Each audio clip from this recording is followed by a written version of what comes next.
Island Time started by filling a void.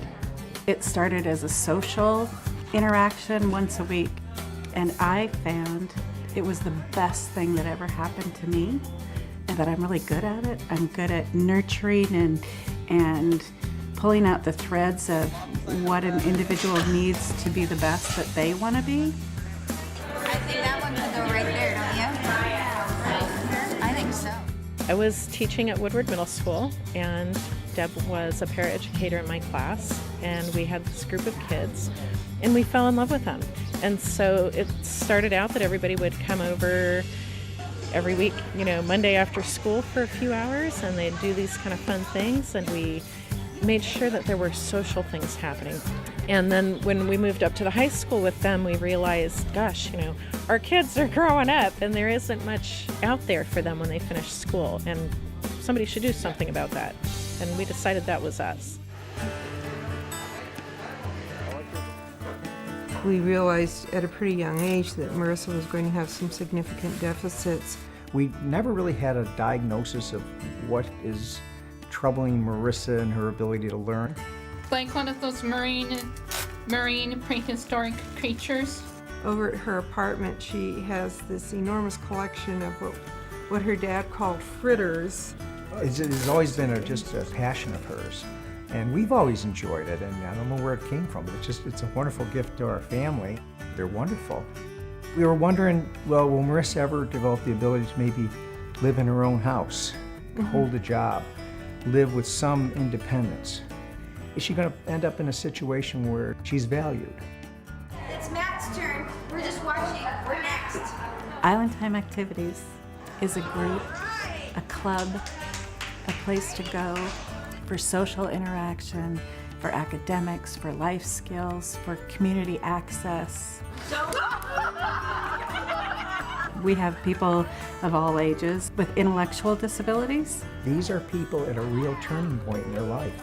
They're coming out of high school where there's all this support in the special ed programs, and they're going out into the world now.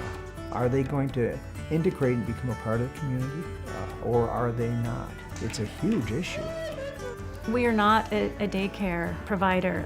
We do some activities with going to the gym, doing swimming. We have some music component.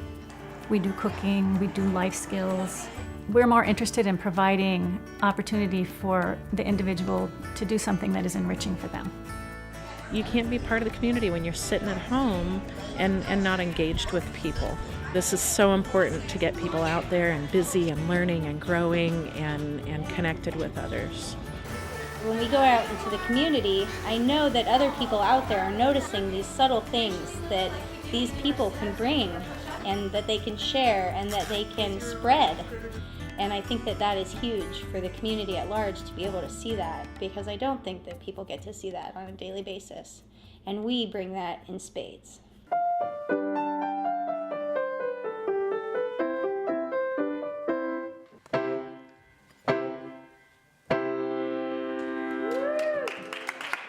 We see a tremendous potential for ITA to expand and do more of what we're doing and serve more people in our community. In order to do that, though, we really need to have a very strong base of funding.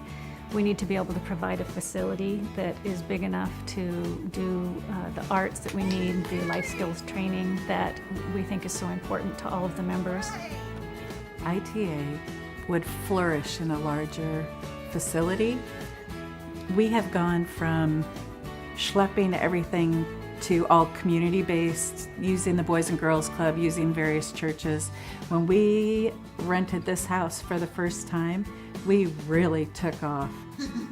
As parents, you see this unique, wonderful girl.